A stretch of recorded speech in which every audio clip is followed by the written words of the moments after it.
Sa karagdagan pa nating mga balita,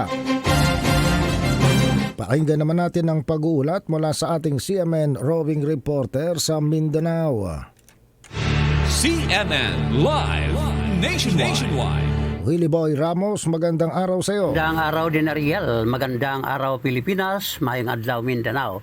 Umabot na sa mahigit 30 mga barangays mula sa ilang bayan sa North Cotabato Region 12 at mga karatig bayan na Maguindanao del Sur, Bangsamoro Region. Malapit ito sa 220,000 hectares nga Ligwasan Delta ang binaha nitong nagdaang araw, bunsod ng walang puknat na mga pag-ulan. Kabilang sa mga binahang lugar ay ang Barangay Buliok sa may bagong tatag na bayan ng Ligwasan Delta, Bangsamoro Autonomous Region in Muslims Mindanao. Ganon din ang ilang mga lugar sa Pikit North Cotabato na binansagang gateway to Ligwasan Mars. Nagsimulang umapaw ang tubig sa Ligwasan Mars madaling araw nitong nagdaang Huwebes hanggang naglikha ito ng mga pagbaha. Samantala, umapaw ang tubig ulan sa Dato Unsay Maguindanao del Sur Evacuation Center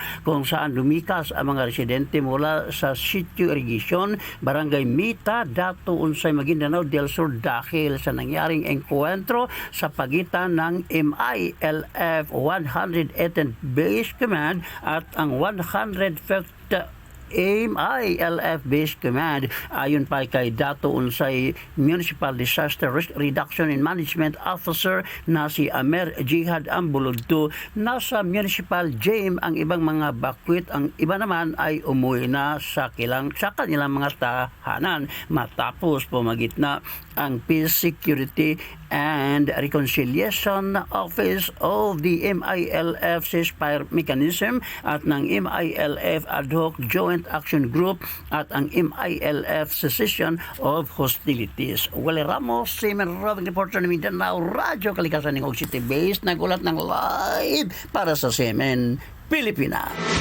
CNN Live Nationwide. Maraming salamat Willie Boy Ramos, ang ating CMN roving reporter sa Mindanao.